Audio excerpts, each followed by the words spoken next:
Pak Ustadz, mohon penjelasan bagaimana perbedaan antara Yahudi dan Bani Israel. Oh, Yahudi dan Bani Israel. Ya, tadi Pak Ustadz mengatakan Yahudi itu kafir. Nah, di mana letak antara Yahudi dengan Bani Israel? Ya, ini dari sisi bahasa dulu ya, dari sisi bahasa. Bani Israel itu, Bani itu artinya anak-anak. Israel itu nama daripada Nabi Yakub. Kalau dalam tafsir Sawi, Nabi Yakub itu, kata Yakub itu julukan. Nama aslinya Israel. Jadi Nabi Yakub yang kita kenal itu sebetulnya itu malah julukan. Nama aslinya itu Israel. Oleh sebab itu anak-anaknya disebut Bani Israel. Anak-anak Nabi Yakub itu 12. Kemudian yang paling besar itu namanya Yahuda. Dan kebanyakan nabi itu lahir dari Yahuda ini. Jelas ya? Lalu kemudian mereka itu sangat membanggakan Nabi Musa alaihissalam. Mereka sangat membanggakan kitab Taurat. Oleh sebab itu kalau Yahudi itu adalah agama yang nisbatnya dibawa oleh Nabi Musa alaihissalam. Saya ulangi, kalau Yahudi itu nisbatnya adalah agama yang dibawa oleh Nabi Musa alaihissalam. Tapi kalau Bani Israel itu yang penting keturunan Nabi Yakub. Saya ulangi, kalau Bani Israel yang penting keturunan Nabi Yakub. Kenapa? Karena Nabi Isa itu pun juga Bani Israel. Dan Nabi Isa itu Nasrani, bukan Yahudi. Agamanya artinya. Nabi Isa itu nabi terakhir Bani Israel.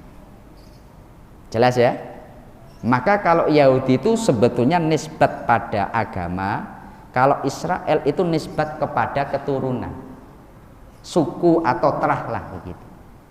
Allah Allah Allah Allah, ma lana maulan siwa Allah. Alhamdulillah wa syukrulillah wa bi ni'matillah. La haula wa la quwwata illa billah. Alhamdulillahilladzi an'ama alaina bi ni'matil iman wal islam. Alhamdulillahilladzi khalaqal mauta wal hayata liyabluwakum ayyukum ahsanu amala. Rabbi shrah li sadri wa yassir li amri wahlul 'uqdatam min lisani yafqahu qawli. Kepada yang kami muliakan segenap para alim, para ulama, wabil khusus kepada Ustadz Khalid Jauhari, guru kita bersama beliau ini. Semoga Allah senantiasa memberikan beliau kesehatan. Amin ya rabbal alamin. Yang kami muliakan segenap asatid-asatidah sekalian, tidak lupa kepada segenap pengurus Masjid Al-Mutmainnah yang dirahmati Allah Subhanahu wa taala, serta seluruh jamaah, bapak-bapak, ibu-ibu yang dirahmati Allah Subhanahu wa taala.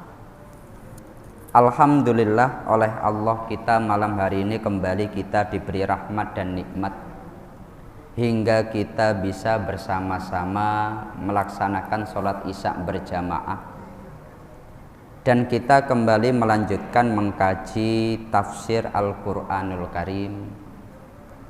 Merupakan satu nikmat besar yang diberikan Allah ketika kita ini bisa tholabul ilmi. Jadi orang yang dia itu bertolabul ilmi, mencari ilmu, itu adalah sebuah ibadah yang sangat besar. pernah murid-murid Imam Ahmad bin Hambal itu mengkritik gurunya. Ketika Imam Ahmad bin Hambal beliau menjelaskan tentang hadis, menjelaskan tentang ilmu, maka murid-muridnya mengkritik, wahai guru, kalau kita mengkaji terus, ini terus kapan amalnya gitu. Jadi malam mengkaji, siang mengkaji, sore mengkaji, subuh mengkaji. Nah terus amalnya kapan gitu? Malam tetap mengkaji hadis tentang sholat tahajud, tapi kapan amalnya gitu? Maka Imam Ahmad bin Hambal itu beliau marah. Loh, emang kamu kira kita tolabul ilmi, kita mengkaji ini tidak amal? Bahkan tolabul ilmi yang sifatnya wajib itu khairum minan nawafil. Mencari ilmu yang sifatnya itu adalah perkara wajib ini lebih utama daripada sekedar ibadah sunnah. Makanya ketika kita di majelis ilmu ini, dalam hadis Rasulullah bersabda, man salaka thoriqan yaltamisu fihi ilman sahhalallahu lahu thoriqan ilal jannah. Orang yang dia menempuh perjalanan menuju ke majelis ilmu, maka Allah akan memudahkan dia menuju kepada surga. Kalau kita hadir di majelis ilmu ini, otomatis itu, maka Allah akan memudahkan langkah kita menuju surga. Bahkan sampai ada makalah, naumul alimi khairum min ibadatil jahili. Tidurnya orang alim itu lebih utama daripada ibadahnya orang bodoh. Jadi umpamanya Pak, mohon maaf, ada orang alim dia tidur dengan orang bodoh yang dia ibadah, itu lebih utama tidurnya orang alim. Karena orang alim ini meskipun tidur, dia tahu tata cara agar tidurnya menjadi ibadah. Tapi kalau orang bodoh, dia ketika ibadah disangkanya dia ibadah padahal ibadahnya salah. Makanya pernah Rasulullah itu beliau melihat ada iblis itu lari dari masjid, padahal niatnya mau menggoda orang yang sholat. Maka ditanya itu ternyata di dalam masjid itu ada orang alim yang sedang tidur.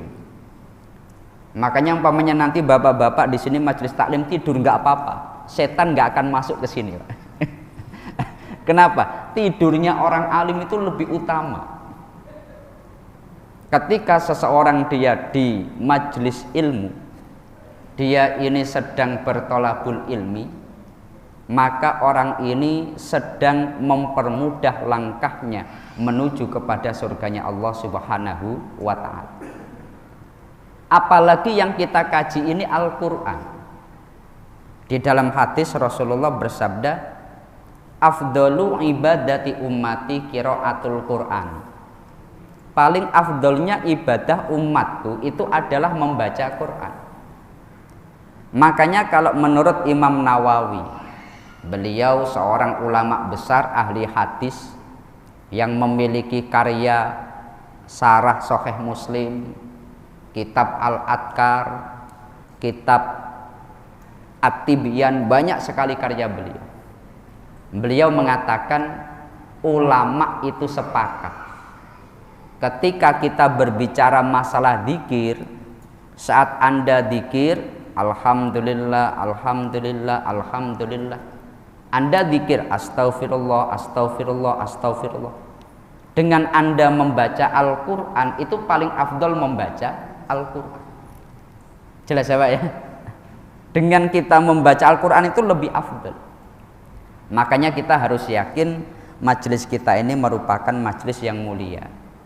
Mari kita mulai kita dengan bersama-sama membaca surat Al-Fatihah. Semoga Allah senantiasa memberikan kita semuanya hidayah, ma'unah, inayah. Semoga Allah senantiasa memudahkan kita semuanya di dalam beribadah. Semoga Allah senantiasa memberikan kita semuanya rizki yang halal, rizki yang barokah, dan semoga kita semuanya ini digolongkan orang-orang yang husnul khotimah ya Allah. Al-Fatihah.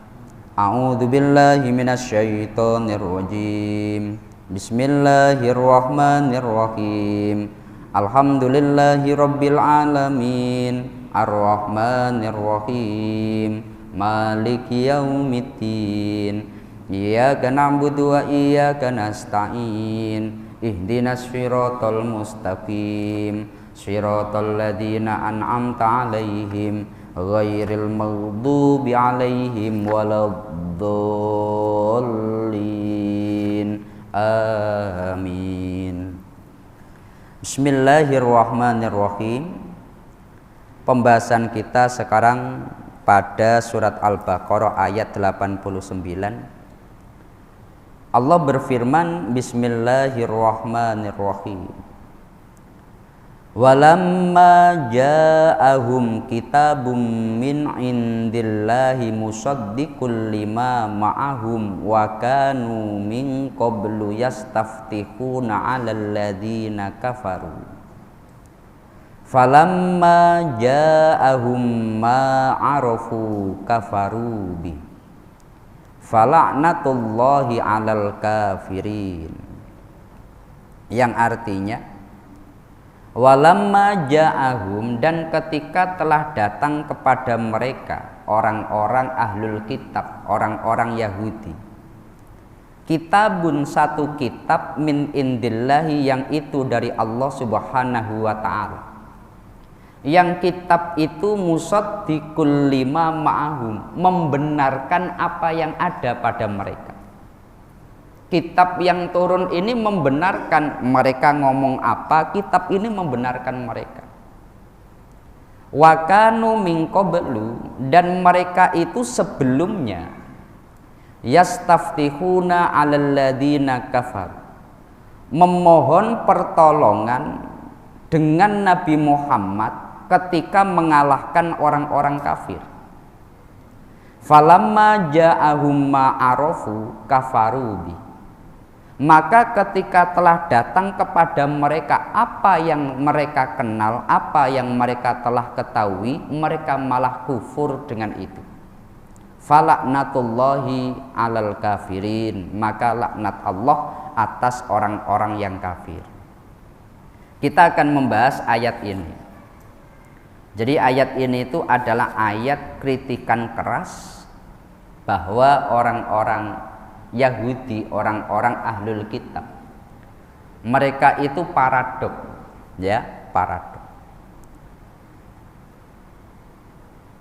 Walamma ja'ahum kitabum min indillahi musaddiqul lima ma'ahum wa kanu min qablu yastaftihuna 'alal ladzina kafaru falamma ja'ahum ma'arafu kafaru bi. Jadi Al-Qur'an datang itu membenarkan apa yang ada pada mereka. Orang Yahudi ketika berbicara tentang Nabi Musa, Al-Quran membenarkan. Orang Yahudi ketika berbicara tentang malaikat, Al-Quran membenarkan. Dan bahkan orang Yahudi itu sebelumnya itu senantiasa meminta pertolongan. Kalau dalam tafsir Jalalain, kalau di dalam tafsir Qurtubi, yastaftihuna itu ayyastangsiruna, meminta pertolongan kepada Allah melalui Nabi Muhammad untuk mengalahkan orang-orang kafir. Tapi ketika Nabi ini datang, mereka malah kafir. Saya ulangi, ayat ini mengkritik orang-orang Yahudi yang sebelum Nabi Muhammad datang, mereka itu mohon kepada Allah dengan Nabi akhir zaman, yakni Nabi Muhammad. Tapi setelah Nabi yang ditunggu-tunggu ini datang, mereka malah kafir.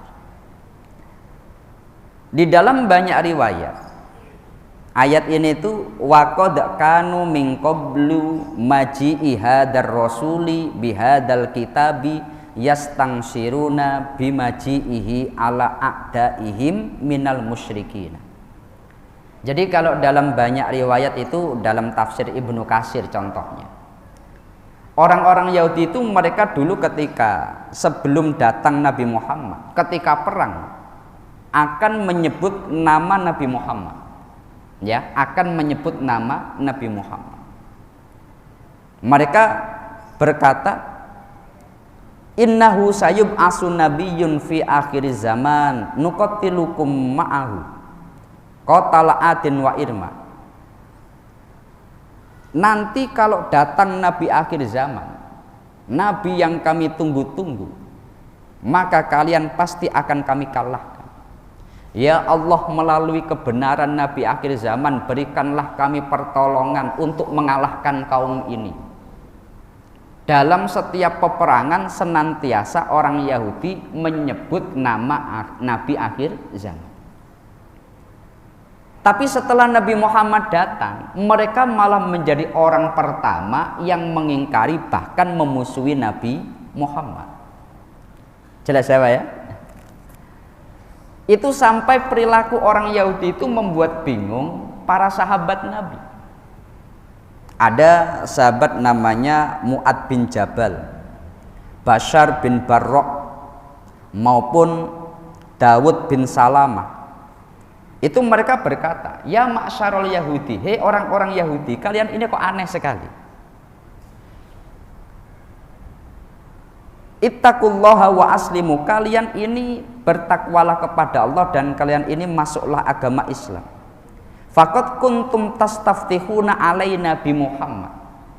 Dulu kalau perang, kalian ini mengalahkan kami dengan bantuan karena kalian berdoa memakai nama Nabi Muhammad. Jelas ya? Dulu ketika kita berperang, kami ini golongan orang-orang kafir, orang-orang jahiliyah. Kalau berperang dengan kalian, kalian menyebut nama Nabi Muhammad. Wa nahnu ahlu syirki, kami ini dulu orang-orang yang musyrik. Wa tukhbiruna bi annahu yub'asu wa tasifunahu bi sifati, dan dulu kalianlah yang mengkabarkan kepada kami tentang Nabi akhir zaman ini. Kalian yang menyebutkan sifat-sifatnya, kalian yang menyebutkan ciri-cirinya. Tapi sekarang ketika kami mengikuti kabar kalian, kami masuk Islam, kamu kok malah jadi orang kafir. Jadi paradok ya Pak ya. Ketika dulu sebelum ada Nabi Muhammad, orang Yahudi kan di Madinah banyak. Bani Quraidah, Bani Qainuqa, Bani Quraidah, Bani Qainuqa, banyak itu pokoknya di Madinah. Seringkali terjadi benturan dengan orang Arab. Karena seringnya terjadi benturan, maka orang Arab itu sampai hafal, orang jahiliyah sampai hafal. Kalau orang Yahudi perang, maka pasti salah satu doanya itu menyebut nama Nabi Muhammad. Dan bahkan mengkabarkan kriterianya begini, sifatnya begini. Setelah orang-orang ini melalui kabar orang Yahudi masuk Islam, malah orang Yahudi yang pertama kafir. Ini kan lucu ya Pak ya, lucu, makanya paradok. Oleh sebab itu Al-Quran mengkritik dengan keras. Falamma ja'ahum ma'arofu kafaru bih. Maka ketika apa yang telah mereka kenal ini datang, yakni ketika Nabi Muhammad datang, mereka malah kafir. Yang tadinya nggak kenal Nabi Muhammad melalui kabar orang Yahudi sekarang masuk Islam, yang betul-betul mengenal Nabi Muhammad sebelum lahir, sebelum wujud, ini malah jadi orang kafir. Makanya ya yang namanya hidayah itu memang mahal sekali. Ya, mahal sekali. Makanya banyak para sahabat itu mereka bingung, orang Yahudi ini gimana tuh? Kalian inilah yang menyebabkan kami masuk Islam. Karena ketika interaksi dengan kalian, kalian menyebut nama Muhammad, kalian mengkabarkan Nabi akhir zaman.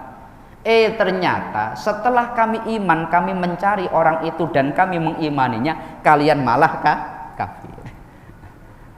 Itu pertama dari sisi ayat yang kita bahas. Ayat ini menegaskan orang Yahudi itu sebelum adanya Nabi Muhammad itu sudah mengenal nama Nabi Muhammad. Sebelum adanya Nabi Muhammad, mereka bahkan terus menyebut nama Nabi Muhammad di saat genting, contohnya dalam perang. Jelas ya Pak ya? Lalu dalam hal ini ada sebuah pandangan yang sangat bagus. Ini kalau dalam kitab-kitab tafsir, yastaftihuna itu dimaknai yastangsiruna, yang artinya meminta pertolongan dengan Nabi Muhammad. Saya ulangi, meminta pertolongan dengan Nabi Muhammad. Padahal Nabi Muhammad ini belum ada. Jelas apa ya? Padahal Nabi Muhammad ini belum wujud. Tetapi orang Yahudi senantiasa ketika doa kepada Allah itu meminta pertolongan melalui Nabi Muhammad sallallahu alaihi wasallam. Oleh sebab itu Sayyid Maliki, beliau di dalam kitab Mafahim menjadikan ayat ini sebagai dasar daripada hukum diperbolehkannya tawassul kepada Nabi Muhammad sallallahu alaihi wasallam. Jadi melalui ayat ini tampak sekali orang Yahudi minta kepada Allah melalui kebenaran Nabi Muhammad yang akan diutus. Artinya ayat ini menetapkan meminta pertolongan kepada Nabi Muhammad atas hajat mereka boleh. Jelas ya Pak ya? Dan ini namanya tawasul. Minta kepada Allah melalui perantara. Ini namanya tawasul. Umpamanya satu contoh begini. Jadi kalau di dalam pembahasan tawasul itu ada yang itu disepakati oleh para ulama. Rasulullah dalam Bukhari Muslim itu pernah mengkabarkan dulu ada 3 orang ya, 3 orang. 3 orang itu ketika jalan-jalan, kemudian saat mereka berteduh di dalam goa, tiba-tiba ada batu besar yang itu jatuh dan menutupi pintu goa. Sudah diusahakan sekian banyak usaha, pintu goa tidak terbuka sedikit pun karena batunya sangat besar. Akhirnya karena mereka ini dengan usahanya, dengan kekuatan fisiknya, ini nggak bisa menggeser batu. Maka 3 orang itu dia doa kepada Allah, tapi dengan cara tawasul, ya, dengan cara tawasul. Hadisus salasah alladzina intobaku alaihim al-ghar fatawassala ahadum ilallahi bibirrihi liwalidayhi. Orang yang pertama itu mohon kepada Allah, ya Allah, saya ini adalah anak yang berusaha berbakti kepada kedua orang tua. Saya punya orang tua yang sudah renta. Dan kebiasaan saya itu sebelum saya memberikan susu kepada keluarga saya, orang tua saya harus minum terlebih dahulu. Dalam satu waktu ya Allah, ketika saya asik bekerja, ketika pulang ke rumah ternyata orang tuanya sudah tidur. Orang ini pekerjaannya apa ini? Memerah susu ya Pak ya, memerah susu. Maka saat itu keluarganya, anaknya itu pingin minum air susu. Tapi karena orang tuanya sedang tidur, maka dia nggak mau, nunggu orang tuanya bangun. Padahal anaknya nangis. Kenapa? Demi mendahulukan orang tua, rela meskipun anak nangis ditahan. Setelah orang tuanya bangun, baru susu diminumkan. Setelah itu baru keluarganya. Orang ini kemudian, ya Allah, kalau amal ibadah saya itu Engkau terima ya Allah, bukakanlah pintu goa ini. Saya ulangi, kalau amal yang aku lakukan itu Engkau terima, bukakanlah pintu goa ini. Ini dalam Bukhari Muslim. Makanya ulama sepakat. Maka kemudian pintu goa itu sedikit bergeser. Tiba-tiba terbuka. Orang ini mohon kepada Allah melalui perantara amal yang telah dilakukan, yakni berbakti kepada kedua orang tua. Lalu orang yang kedua itu doa, ya Allah, saya ini orang yang mencintai sepupu saya, sepupu jauh saya, betul-betul cinta. Kemudian saya merayu dia, cuma dia nggak mau. Ini mungkin untuk yang jomblo-jomblo kan, nggak apa-apa itu. Kalau dalam kitab I'anatut Thalibin ya, ada orang itu jomblo, kemudian dia menahan asmaranya karena ini haram sebagainya. Dia mati dalam keadaan menahan rindu, itu mati syahid itu. Wow, ini hebat ini.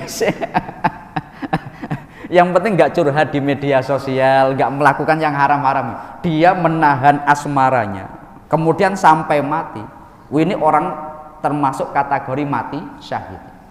Luar biasa kalau seperti ini. Ini kalau dalam kitab I'anatut Thalibin sarah kitab Fathul Mu'in. Lalu orang ini dia karena merayu saudarinya itu nggak bisa. Dalam satu waktu kemudian saudarinya itu butuh banget uang. Ya, butuh sekali uang. Maka meminjam uang kepada orang tadi. Orang tadi berkata, aku mau meminjami kamu uang, tapi yang penting kamu mau tidur dengan saya. Ya, karena dalam keadaan terpojok nggak bisa jalan yang lain, akhirnya perempuan ini mengiyakan. Ya nggak apa-apa, yang penting dapat uang, yang penting masalah selesai. Cuma ketika orang ini sudah, ini kalau dalam hadisnya sudah di paha perempuan ini, ya artinya tinggal cus itu, ya tinggal cus ini. Perempuan ini ngomong, kamu jangan melakukan perkara yang dilarang. Ingatlah ini haram. Sederhananya gitu, ingatlah ini haram. Seketika laki-laki ini langsung dia ingat kepada Allah, ya ingat kepada Allah. Dia sebetulnya bisa melakukan zina karena perempuan sudah pasrah. Jelas ya Pak ya? Tapi karena tiba-tiba dia itu langsung tersadar ingat kepada Allah, dia seketika langsung berhenti, udah kamu pergi, bawa uangnya nggak usah dibayar lagi. Lalu orang itu dia, ya Allah, kalau amal saya itu artinya dia bisa saja melakukan maksiat tapi kemudian diurungkan. Saya ulangi, bisa saja melakukan maksiat tapi kemudian diurungkan. Maka orang ini, ya Allah, kalau amal saya ini engkau terima, bukakanlah pintu gua ini. Seketika pintu gua terbuka. Artinya begini umpamanya, mohon maaf ada orang dia sebetulnya pingin sekali minum umpamanya, dan dia bisa saja minum, tapi kemudian dia ingat, ya Allah ini dilarang, udah saya enggak lah. Dia sebetulnya bisa maksiat dan dia pingin sekali maksiat, tapi kemudian karena Allah ini diurungkan. Ini termasuk amal yang sangat luar biasa besar Pak. Artinya dia meninggalkan kemaksiatan karena Allah Subhanahu wa ta'ala. Maka seketika pintu gua sedikit terbuka. Cuma 3 orang ini belum bisa keluar, mungkin orangnya gendut-gendut. Maka meskipun terbuka tapi karena tidak lebar, maka orangnya nggak bisa keluar. Sampai orang yang ketiga.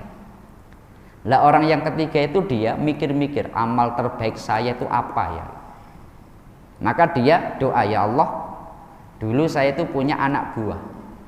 Ketika waktu gajian, ternyata dia nggak ada. Padahal uang sudah disiapkan, katakanlah ini 4 juta, 4 juta, 4 juta, 4 juta. Ternyata salah satu pegawainya itu nggak ada. Akhirnya karena nggak ada, uangnya disimpan. Ditunggu orang yang nggak datang, dinanti orang yang nggak datang, akhirnya uang ini dikembangkan, dibelikanlah kambing, ya. Daripada menjaga uang ini repot, susah, ini udah aku belikan kambing saja. Lalu kambing ini berkembang biak, beranak pinak. Setelah beberapa tahun orangnya atau anak buahnya datang, meminta gajinya yang dulu. Bos, dulu saya mohon maaf waktu pas gajian, waktu ngambil uang saya nggak bisa, karena saya harus pulang kampung. Sekarang gaji saya mana? Orang ini itu dia dulu gajinya 4 juta, katakanlah begitu. Tapi karena sekarang sudah dibelikan kambing dan berkembang biak, jadi kambing banyak. Dia mengatakan, kamu lihat kambing yang banyak itu, Itu semua bayaran kamu. Loh, saya kan cuma 4 juta. Itu sudah aku kembangkan gitu. Ya Pak ya. Maka orang ini betul-betul bersyukur. Kenapa? Gajinya ternyata di tangan orang yang amanah. Meskipun sekian lama nggak ketemu, uang ini tidak hanya dijaga, bahkan dikembangkan. Dan ketika orangnya datang, diberikan semua. Maka orang ini doa, ya Allah, kalau memang amalku itu engkau terima, bukakanlah pintu goa ini. Seketika pintu goa terbuka dan 3 orang ini keluar. Karena ini hadis yang jelas sahihnya.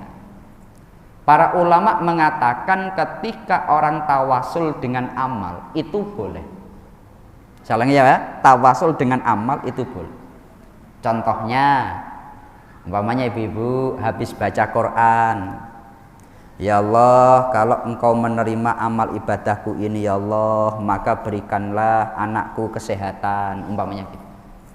Melalui amal ibadah kita, kita mohon kepada Allah atas hajat kita. Ini namanya tawasul. Jadi enggak langsung, ya Allah sembuhkanlah anakku, enggak. Tapi, ya Allah aku sudah amal ini loh ya Allah. Kalau engkau menerima ini, maka sembuhkanlah anakku. Lah ini namanya tawasul dengan amal.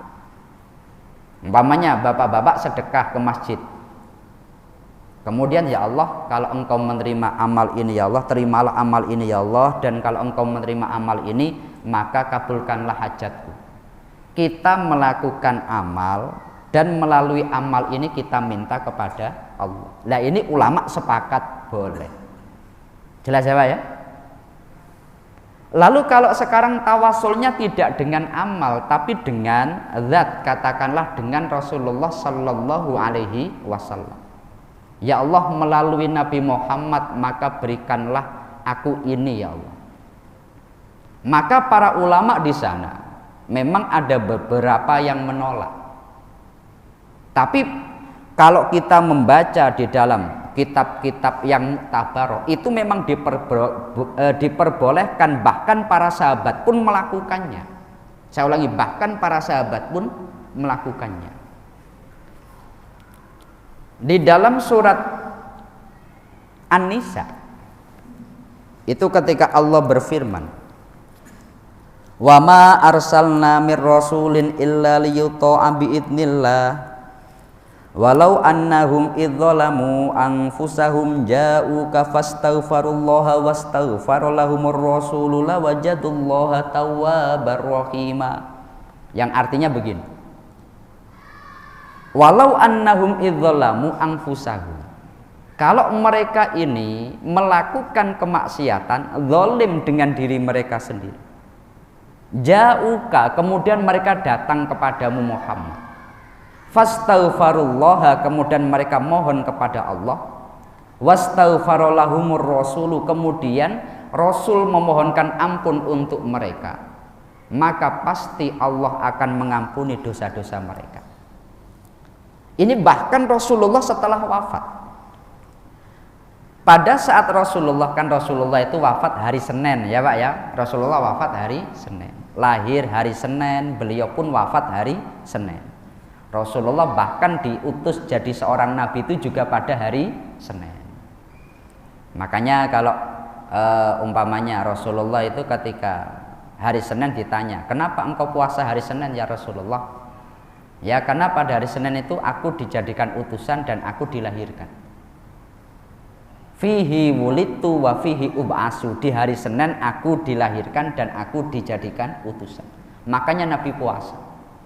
Oleh sebab itu banyak orang tua atau alim ulama itu kalau di netonnya bahasanya, ya neton itu hari kelahiran, itu biasanya puasa.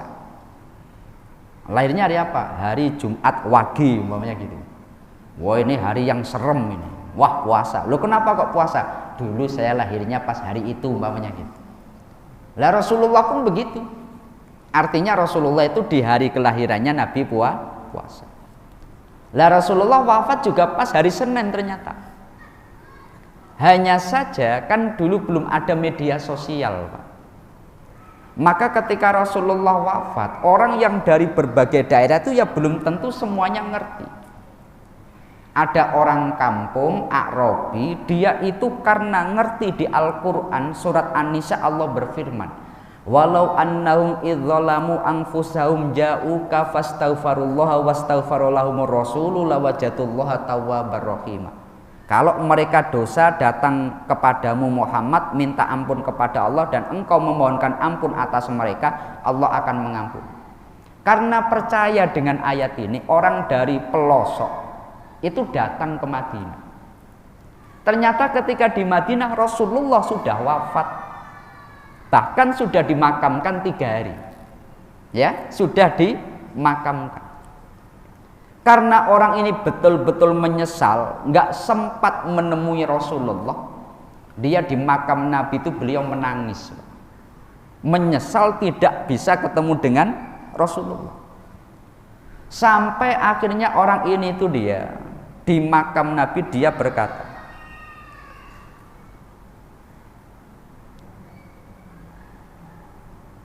Assalamu alayka ya Rasulullah. Sami'tullaha yaqulu walau annahum idzalamu anfusahum ja'uka fastaghfirullaha wastaghfarallahumur rasulu lawajatullaha tawwabar rahim. Wa qad ji'tuka mustaghfiran lidzambi mutasyafi'an bika ila rabbi.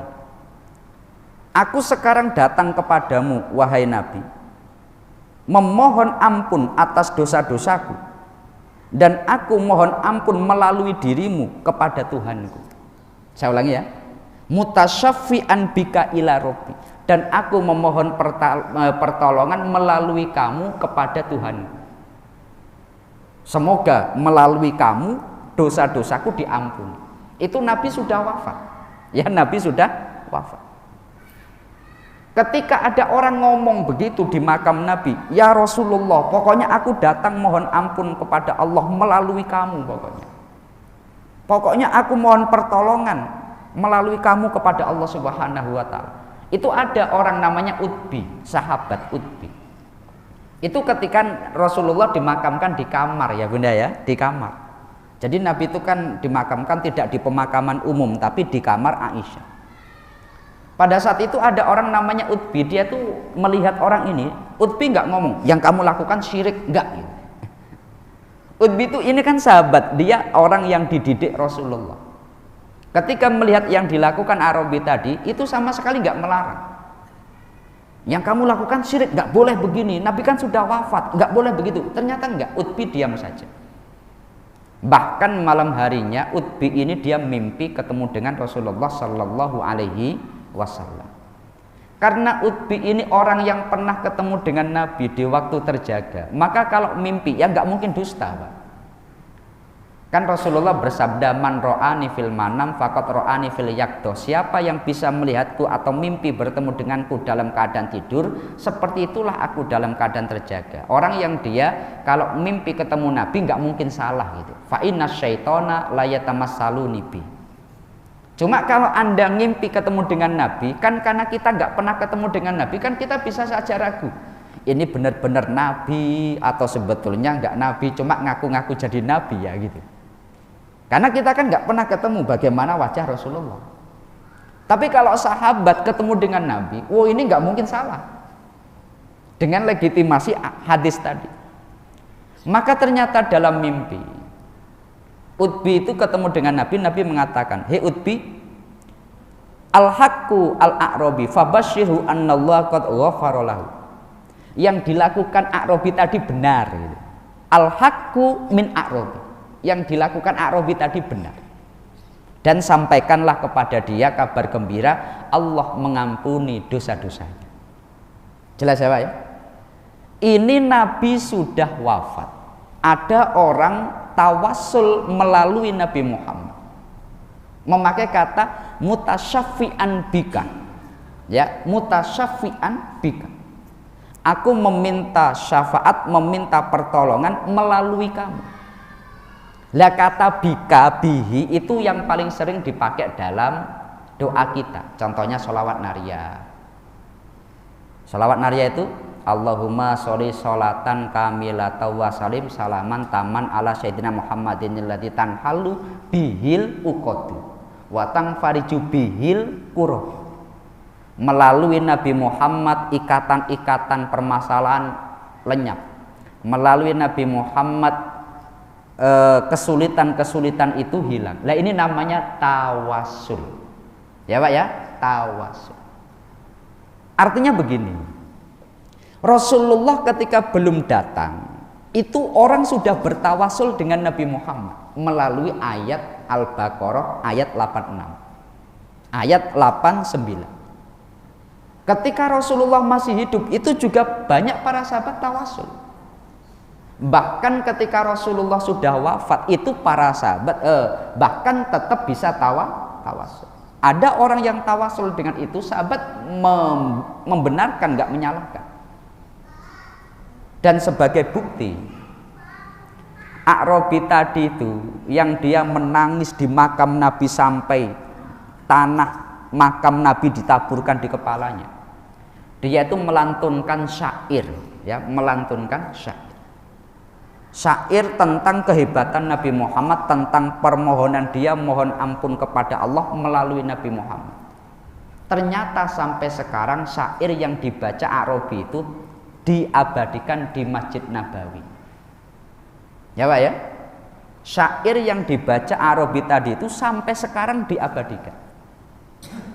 Padahal itu Nabi sudah wafat, ada orang minta pertolongan kepada Nabi, padahal Nabi sudah wafat.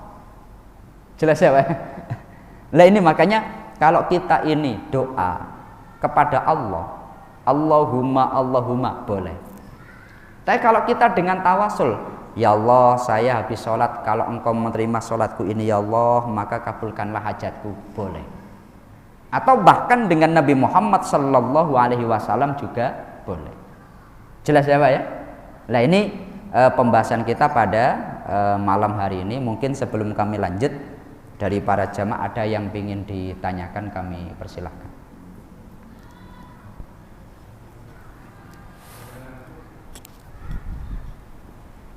Silakan Pak Haji. Bismillahirrahmanirrahim. Assalamualaikum warahmatullahi wabarakatuh. Waalaikumsalam warahmatullahi wabarakatuh. Pak Ustadz, mohon penjelasan bagaimana perbedaan antara Yahudi dan Bani Israel. Oh, Yahudi dan Bani Israel. Ya, tadi Pak Ustadz mengatakan Yahudi itu kafir. Nah, di mana letak antara Yahudi dengan Bani Israel? Ya. Itu yang pertama. Yang kedua, kapan dinyatakan kafir Yahudi itu? Apakah setelah hadirnya Nabi Muhammad, atau apakah setelah hadirnya Nabi Muhammad baru dinyatakan kafir, atau sebelum Nabi Muhammad sudah mengenal nama Nabi Muhammad itu dia sudah kafir, sementara dia berdoa menyebut Nabi Muhammad. Nah, kami mohon penjelasan dari Pak Ustadz, kapan Yahudi ini dinyatakan kafir? Dan tolong dijelaskan juga tadi antara Yahudi dan Bani Israel. Demikian, terima kasih. Assalamualaikum warahmatullahi wabarakatuh. Waalaikumsalam warahmatullahi wabarakatuh. Jadi yang pertama itu, ini dari sisi bahasa dulu ya, dari sisi bahasa. Bani Israel itu, Bani itu artinya anak-anak. Israel itu nama daripada Nabi Yakub. Kalau dalam tafsir Sawi, Nabi Yakub itu, kata Yakub itu julukan. Nama aslinya Israel. Jadi Nabi Yakub yang kita kenal itu sebetulnya itu malah julukan. Nama aslinya itu Israel. Oleh sebab itu anak-anaknya disebut Bani Israel. Anak-anak Nabi Yakub itu 12. Kemudian yang paling besar itu namanya Yahuda. Dan kebanyakan nabi itu lahir dari Yahuda ini. Jelas ya? Lalu kemudian mereka itu sangat membanggakan Nabi Musa alaihissalam. Mereka sangat membanggakan kitab Taurat. Oleh sebab itu kalau Yahudi itu adalah agama yang nisbatnya dibawa oleh Nabi Musa alaihissalam. Saya ulangi, kalau Yahudi itu nisbatnya adalah agama yang dibawa oleh Nabi Musa alaihissalam. Tapi kalau Bani Israel itu yang penting keturunan Nabi Yakub. Saya ulangi, kalau Bani Israel yang penting keturunan Nabi Yakub. Kenapa? Karena Nabi Isa itu pun juga Bani Israel.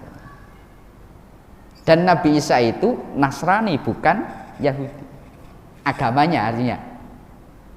Nabi Isa itu nabi terakhir Bani Israel. Jelas ya?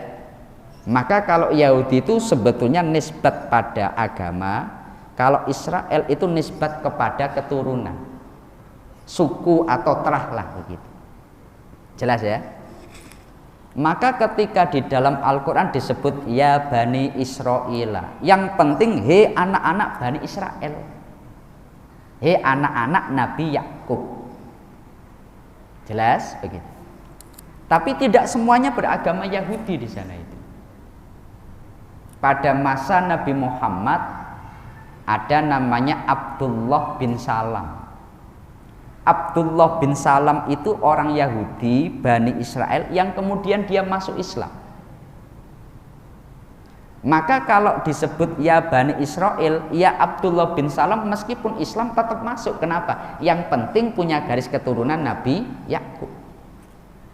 Tapi kalau Innal Yahuda wan Nasoro, lah kalau menyebut agama mereka nggak masuk. Jelas ya? Jadi yang namanya Bani Israel itu adalah merujuk kepada garis keturunan. Kalau yang namanya Yahudi itu nisbat kepada agamanya. Cuma agama Yahudi itu hanya diperuntukkan pada Bani Israel. Ya. Yahudi itu untuk orang di luar Bani Israel nggak diterima. Orang Nabi Musa itu beliau adalah nabinya bangsa Israel. Makanya kalau ada orang dia itu tidak Yahudi, ya nggak bisa beragama Yahudi. Kalau mengikuti ya, tapi kalau untuk orang Yahudi itu hanya untuk Bani Israel. Kenapa? Nabi Musa hanya nabinya bangsa Israel. Lah kalau untuk Nabi Isa pada dasarnya sama begitu. Makanya untuk orang yang di luar bangsa Israel dalam dakwah itu memakai, kalau bahasa kita, domba-domba tersesat gitu. Memakai kata karena ada domba tersesat sebagai penggembala maka mencari, tapi bukan dalam konteks dakwah kepada manusia. Itu hanya sebagai pemahaman untuk di luar bangsa Yahudi atau di luar bangsa Israel. Makanya kalau terjadi perdebatan antara Islam dengan orang Nasrani, Nabi Isa itu nabinya bangsa Israel. Jelas ya? Kalau Nabi Muhammad sifatnya beliau itu wa ma arsalnaka illa rahmatal lil alamin. Memakai kata alam, bukan Arab tapi alam. Maka Nabi Muhammad itu nabinya alam semesta. Kita bukan orang Arab, tetap Nabi Muhammad nabi kita. Karena tidak ada pengkhususan Nabi untuk orang Arab. Jelas ya perbedaannya Nabi dengan Nabi yang lain begitu. Lalu dalam hal ini mereka ini disebut kafir kapan? Kafir itu adalah orang yang dia tidak mengikuti agama yang diwajibkan oleh Allah Subhanahu wa taala. Jadi satu contoh begini. Pada masa Nabi Musa itu pun juga sudah ada orang kafir. Dari bangsa Israel mereka sudah ada yang kafir. Yakni ketika mereka menyembah patung anak sapi, mereka malah kafir. Istilah kafir itu tidak hanya setelah Islam datang baru mereka sebut kafir, enggak. Pada masa Nabi Musa itu sudah ada istilah kafir. Jelas ya? Ketika Nabi Musa ini wa'id wa'atna Musa arba'ina laylah summat takhatumul ijla min ba'di wa antum zalimun.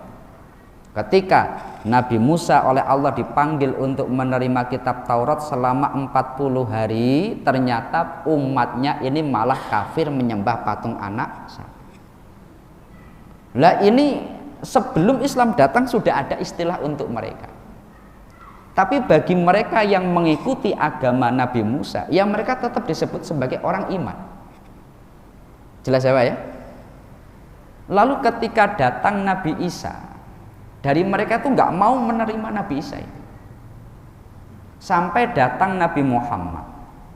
Makanya untuk istilah keimanan dan kekafiran mereka, kalau kita memakai ayat Al-Quran, innalladzina amanu walladzina hadu wan nasara wassabiina man amana billahi wal yaumil akhir wa amila sholiha falahum ajruhum inda rabbihim wala khaufun alaihim walahum yahzan. Ayat itu artinya begini. Ini kalau memahami jangan sampai salah ini. Innalladzina amanu, sesungguhnya orang-orang yang iman. Ini artinya orang Islam. Walladzina hadu, dan orang-orang Yahudi. Wan nasoro, dan orang Nasrani. Wassobiina, dan agama Sobi'i. Innalladzina amanu walladzina hadu wan nasoro wassobiina man amana billahi, yang mereka iman kepada Allah, wal yaumil akhir, dan iman pada hari akhir, wa amila sholihah, dan melakukan amal soleh. Ayat itu falahum ajruhum inda rabbihim, bagi mereka pahala di sisi Tuhannya. Yang dalam pandangan para ulama tafsir begini, sebelum adanya Nabi Muhammad, kalau orang Yahudi mereka iman pada Allah, melakukan amal soleh, semuanya tetap diterima. Tapi setelah datangnya Nabi Muhammad dengan Allah menurunkan ayat wa may yabtaghi ghairal islami dina, siapa yang tidak mengambil agama Islam maka tidak diterima. Jelas ya? Maka dengan adanya ayat itu, meskipun mereka iman betul dengan Nabi Musa, menjalankan syariat Nabi Musa, setelah masa Nabi Muhammad tidak diterima. Tapi kalau sebelum masa Nabi Muhammad menjalankan ajaran Nabi Musa, iman dengan Nabi Musa, diterima. Nah ini kalau menurut pandangan para ulama tafsir. Tapi istilah kafir itu jauh sebelum Islam sudah ada. Jelas saja ya? Seperti itu. Mungkin ada lagi yang ditanyakan? Assalamualaikum warahmatullahi wabarakatuh. Waalaikumsalam warahmatullahi wabarakatuh.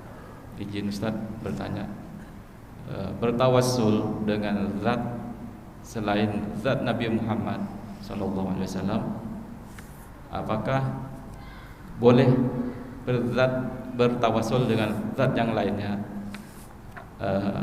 Bolehnya itu apakah ada ciri-cirinya atau asal aja gitu kita bertawassul kepada zat itu Ustaz? Yeah. Ciri-ciri yang bagaimana yang dibolehkan, dan apakah dapat mengangkat derajat kita di sisi Allah Subhanahu wa taala? Ya. Wassalamualaikum warahmatullahi wabarakatuh. Waalaikumsalam warahmatullahi wabarakatuh. Jadi sekarang kalau bertawasul dengan selain Nabi Muhammad ini bagaimana? Selain dengan amal soleh, kita tawasul dengan zat selain Nabi Muhammad dan orang-orang soleh. Dan selain amal soleh itu bagaimana? Tawasul itu berlaku, artinya tawasul itu kan perantara. Wabtaghu ilaihil wasilah, carilah jalan menuju Allah.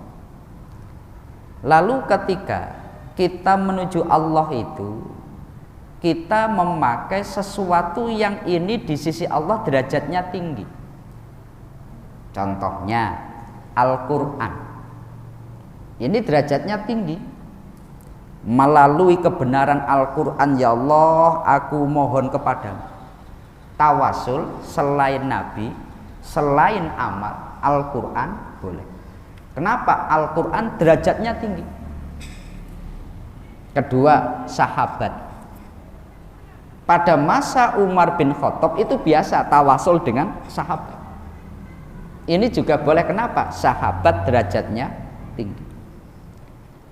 Lalu ini juga akhirnya berkembang Kalau dengan orang yang dia itu punya derajat tinggi, satu contoh Syekh Abdul Qadir Al-Jailani, yang itu sering kita melakukannya. Tawasul, sebelum kita doa kita tawasul dulu, ya Pak ya. Tawasul ke Syekh Abdul Qadir Al-Jailani, tawasul ke madhab Syafi'i, Hanafi, Maliki, Hambali dan seterusnya.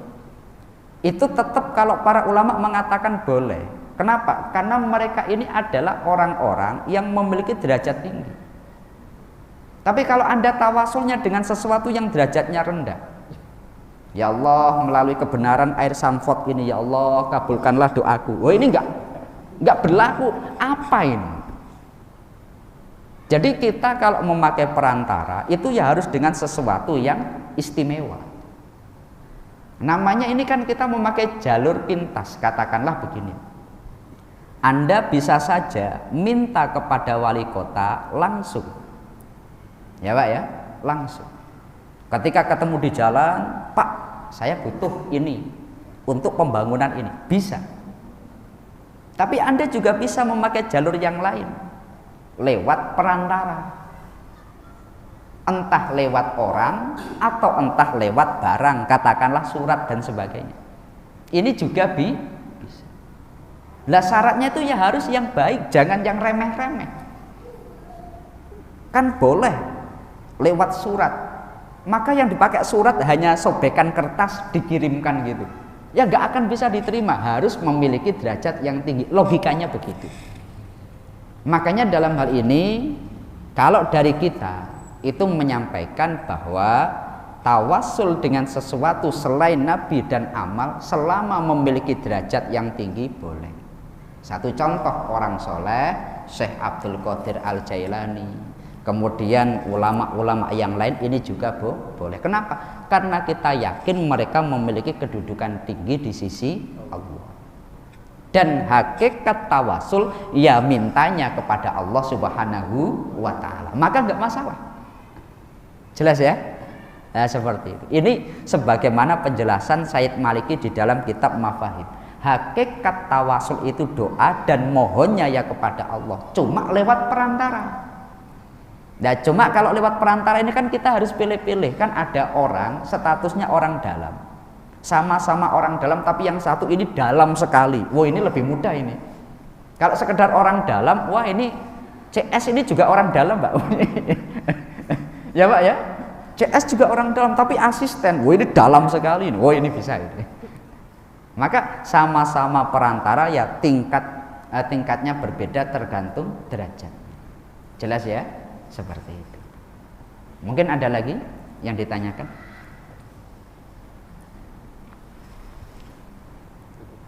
Atau sudah cukup Pak ya? Jadi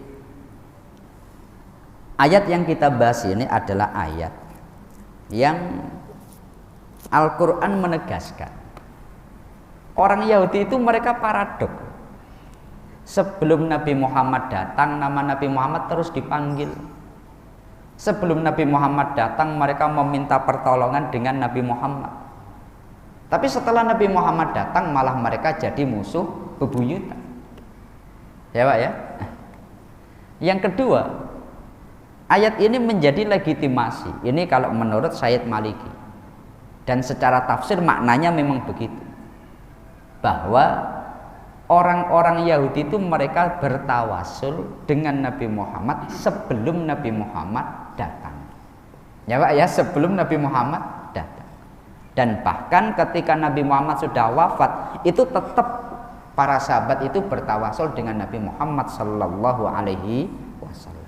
Maka ketika kita katakanlah imam kita, guru kita, ustadz kita dalam doanya kok bertawasul, yakinlah itu diperbolehkan secara syariat, ya Pak ya. Dan itu bagian daripada doa kita bersama. Bahkan kadang kalau kita doa secara pribadi, umpamanya logikanya, Bapak Wali Kota, kemudian kita minta, lah kamu siapa, kan gitu Pak. Kalau nggak pakai bantuan orang dalam, kita kemudian minta di tengah jalan, Pak saya minta bantuan ini nih, lah kamu siapa, kan gitu. Tapi kalau lewat bantuan lewat wasilah, lewat perantara. Oh, melalui orang ini maka keinginan kita dikabulkan. Artinya kalau melalui tawasul bahkan kadang lebih manjur. Ya Pak, ya, bahkan kadang lebih manjur. Makanya pada masa Aisyah ketika orang-orang Madinah membutuhkan air hujan, itu tawasul dengan makam Nabi, langsung hujan. Pada masa Umar bin Khattab ketika orang Madinah membutuhkan hujan, itu tawasul dengan makam Nabi, langsung hujan. Artinya bisa saja mereka doa, tapi ternyata tawasul kadang lebih manjur. Ya Pak ya, tapi semuanya tetap bagian daripada doa, dan ini diperbolehkan secara syar'i. Cukup ya Pak ya. Nah, semoga ini bermanfaat dan semoga pembahasan kita pada kesempatan kali ini bisa semakin mendekatkan kita kepada Allah Subhanahu wa taala. Al-Fatihah. A'udzubillahi minasyaitonirrajim. Bismillahirrahmanirrahim. Alhamdulillahirabbil alamin. Ar-Rahmanirrahim. Maliki yaumiddin. Iyyaka na'budu wa iyyaka nasta'in. Ihdinas siratal mustaqim. Shiratal ladzina an'amta 'alaihim ghairil maghdubi 'alaihim waladdallin. Amin. Demikian yang bisa kami sampaikan dari awal sampai akhir. Apabila ada kurang dan lebihnya mohon maaf yang sebesar-besarnya. Akhirul qauli wallahul muwaffiq ila aqwamit thoriq. Wassalamualaikum warahmatullahi wabarakatuh.